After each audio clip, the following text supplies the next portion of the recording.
Well, good morning, everyone. Got my cup of tea going here.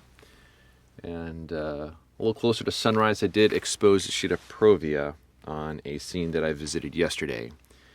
And it was a wide view where I exposed a sheet of black and white film yesterday and just trying to play with compositions and such. And I was hoping that there'd be more clouds out over the Panamints there to the west. Because as I was watching the moon set behind them, it was setting through clouds, but it's just a wispy little bit of clouds, and it really wasn't enough for the sort of composition I was going for. So I don't think that photo will amount to very much, but at the same time, it'll allow me to see it on film at that time of day to see if it's something to pursue on future visits, perhaps.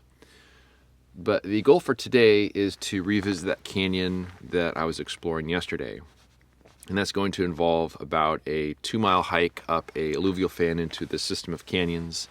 Because there was that scene I found with those 2 boulders that were tucked behind that canyon wall, which was kind of interesting. And it caught my eye because it's a scene that has contrast. And when I say contrast, I'm not talking about just a strict black and white sort of contrast like you think of when it comes to black and white photography, but more so that there is contrast in form, there is contrast in texture, there is contrast in shape, there is literal contrast, dark versus light as well. But that's what I think makes for a decent photo. If you look for something that stands out from the background because of some form of contrast, and I think that's also sometimes where there's some sense of story to be had. But it'll be a bit of a hike to get back in there, so after my cup of tea here is depleted, I will get my gear ready, hike up the alluvial fan over there, and see if I can find a composition on that scene. But absolutely beautiful morning here in Death Valley.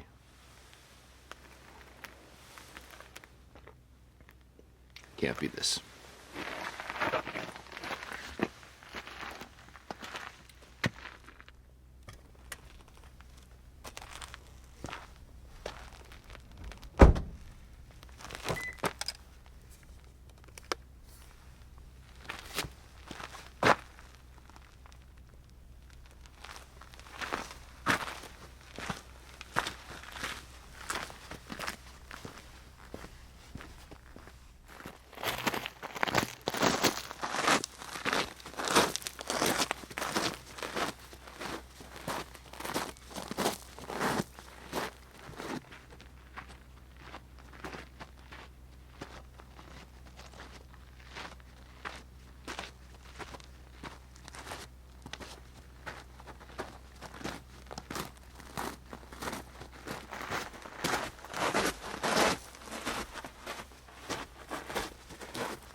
Well, the light has faded a little bit, but I went ahead and exposed a sheet of Provia, and then also a sheet of Delta black and white film. And so I went with a vertical composition, and you have the main boulder here, then the other one to the right of it, and it's tucked behind this canyon wall. And a few of the elements that I knew would be important for this composition would be to make sure I show the base of the canyon wall there, along with a fair amount of sand in the foreground to help ground the composition. But then just to try to balance all those various elements within there. And the light was pretty decent when I got here, actually. I think it was at its best when I first got here. But then as the sun position has shifted, I thought that the light was going to continue to grow and get a stronger glow, but I guess it's a little misleading about where the sun actually is in the context of how this canyon bends around. And I think the area I am right now never actually sees full sun, so I thought the sun was going to eventually bounce off the wall behind the camera here and reflect into here, but I checked photo pills and it's on a different trajectory over there. But also there's been some high clouds that have streamed in, and as a result, it's a little bit more of a kind of a hazy sort of light right now. So I feel pretty good about the light when I expose the film. Even though it's not a super strong glow, it's something. But now it's time to get the camera packed up. I'm gonna head back to my truck and grab some lunch. And for this evening, there were a couple subjects in particular I found yesterday as I was photographing that shattered rock on the ground. There are these creosote bushes. I keep trying to say brushes, but they're bushes. But these creosote bushes that have some interesting elements. One of them has this dead branch, which is like cradling a rock, and the other one has just all these dead branches with the living bush back behind it, which I know sounds incredibly amazing based on my description, but I think they have some poetic value to them. So I'm gonna get things packed up, head back to my truck, grab lunch, and probably load a little film while I'm at it too. But feels pretty good to expose a couple shots this morning.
So it is almost 4 o'clock in the afternoon, and I've arrived at my evening subject. And this is something I found yesterday when I was photographing that shattered white rock. And so I have this subject right here, which is this creosote bush. There's this rock in the foreground, and it has all these dead branches throughout. And one of them kind of hooks down around that rock there, almost as though it's a monster just kind of, reeling that in. And you have all these other limbs in the background that looks like these like arms or something along those lines. But that subject is only about 20 feet away from the rock I photographed yesterday, which is just right over there. You probably can't see too much from this angle, but they're very, very close to each other. So I always wander around a little bit while I'm waiting for the light. And in that time, I find all sorts of other subjects. And I think there's no surprise that I found something pretty close to what I already was shooting. The sky right now, there's a lot of clouds up there, really beautiful high clouds.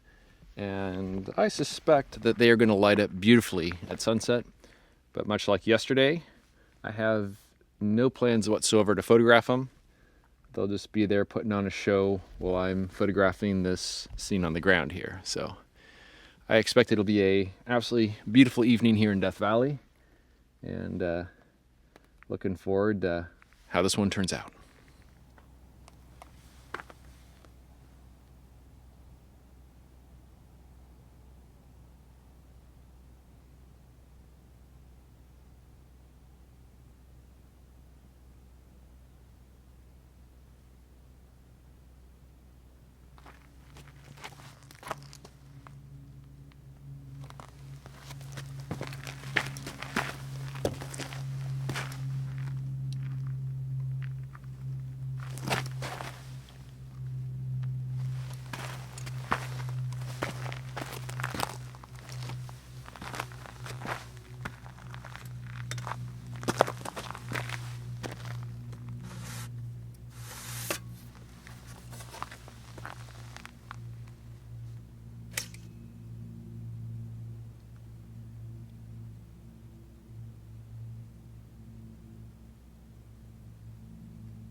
Well, I just exposed a couple sheets of Provia just as the sun was dropping below the horizon, just to get some sort of subdued, warm yet directional light.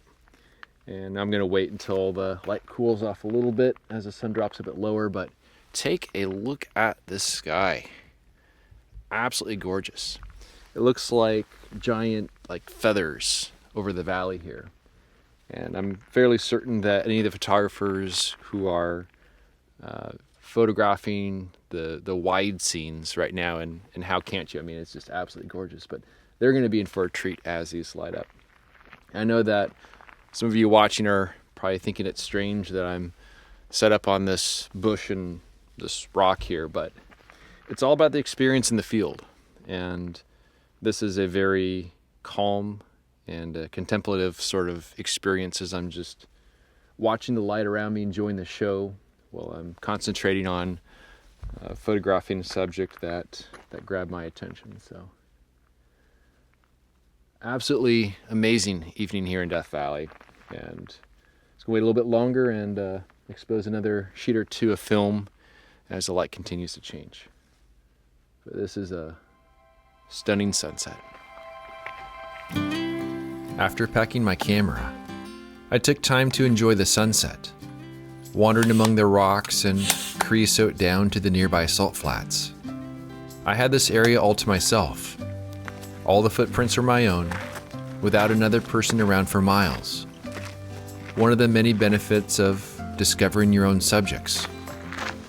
I returned to camp that night with a sense of satisfaction, not only for the photos I took, but for everything I experienced along the way, including the beautiful sunset I had just witnessed. The photo I took at sunrise, it turned out just fine, but it would benefit from a sky filled with beautiful clouds. I'll need to try again on a future visit. The photo of the two boulders turned out okay, but it isn't quite what I had in mind. Perhaps I'll need to sit on this one for a while and see how my perception changes with time. It was my final photo I liked the most, the creosote bush reeling in a nearby rock. I love the storytelling aspect of this photo and decided to flip it horizontally to help balance the composition. Thankfully, the wind was absolutely calm while making this blue hour exposure. Thanks as always for watching, and we'll see you around next time. If you enjoy this ad-free and clickbait-free content and want to help me live my dream, a voluntary contribution through PayPal or by joining my Patreon helps keep my gas tank full and my film freezer stocked.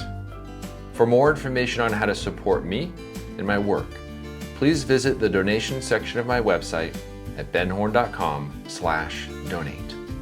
I also have prints, eBooks, and my annual print portfolios available on my website.